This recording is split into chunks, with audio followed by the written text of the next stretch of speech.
देखो, फिल्में चलती हैं कंटेंट से। बॉलीवुड, हॉलीवुड, टॉलीवुड इंडस्ट्री जो भी हो, लेकिन दर्शक तभी अपने घर से बाहर निकलते हैं जब उन्हें ये लगता है कि वो अपना पैसा वसूल करके वापस आएंगे।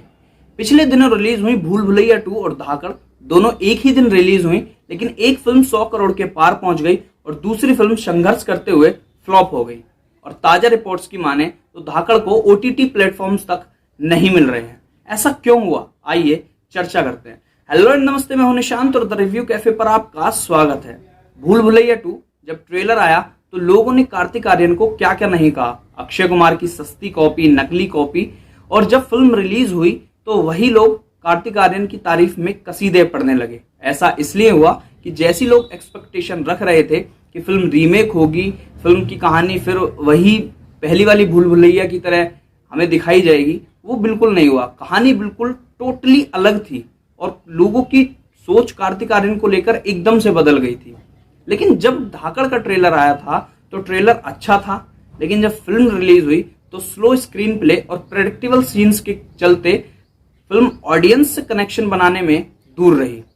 भूल भुलैया 2 के सारे कैरेक्टर बहुत अच्छे से अपना काम करते गए, लेकिन धाकड़ में कंगना रनौत और दिव्या दत्ता को छोड़ दें तो कोई भी किरदार इंप्रेस नहीं कर पाया। इससे ये तो साफ हो गया कि लोगों को एक्शन मूवी से ज्यादा कॉमेडी मूवी पसंद है। लेकिन एक तर्क ये भी है कि भूल भुलैया को 3200 स्क्रीन पर रिलीज किया गया था और धाकड़ को 2200 स्क्रीन पर रिलीज किया गया था। तो धाकड़ के फ्लॉप होने का कारण कम स्क्रीन भी हो सकता है। हाँ, बिल्कुल सही बात है कि भूल भुलैया को 3200 स्क्रीन पर रिलीज किया गया था और धाकड़ को 2200 स्क्रीन पर रिलीज किया गया था। ये डिफरेंस तो हमें भी समझ में आता है, लेकिन ऐसा बिल्कुल भी नहीं है कि धाकड़ के फ्लॉप होने में कम स्क्रीन का हाथ है। भूल भुलैया के सारे शो 40 से 50% भरकर चले थे और धाकड़ के सारे शो सुबह के और दोपहर के शो तो बिल्कुल खाली थे।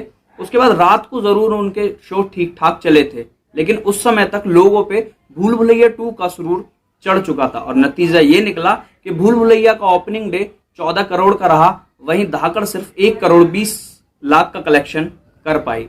अब यही सेम दिक्कत अनेक के साथ आने वाली है, क्योंकि बिना सिर पैर वाली अनेक का जो पहला दिन है वो 2 करोड़ 11 लाख रुपए कमा पाई है और ये आयुष्मान खुराना की अब तक की सबसे खराब परफॉर्मेंस मानी जा रही है। 2019 में उनकी बाला फिल्म आई थी जिसका ओपनिंग डे था 10 करोड़ 15 लाख और उसके बाद में आज तक उनकी कोई फिल्म उस आंकड़े को क्रॉस नहीं कर पाई है।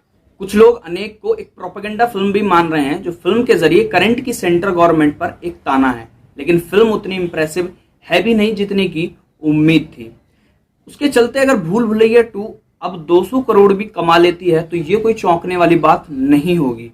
और इससे ये निष्कर्ष भी निकल गया है कि आपकी फिल्म के अंदर कितना भी बड़ा चेहरा क्यों ना हो, कितनी अच्छी स्टोरी आपने क्यों ना लिखी हो, क्यों ना उसको स्क्रीन पर उतारा हो, लेकिन अगर आपके कैरेक्टर ऑडियंस को थिएटर तक नहीं खींच के ला पा रहे हैं तो उस अच्छी स्टोरी का भी कोई फायदा नहीं है। अगर आपके कैरेक्टर में वो डायलॉग डिलीवरी नहीं है जो ऑडियंस सोच के जाती है तो फिल्म फ्लॉप ही होगी। जैसे राधे श्याम का हुआ, बच्चन पांडे का हुआ, और भी बहुत सारी फिल्म थी, बड़े चेहरे थे, लेकिन फिल्म नहीं चल पाई।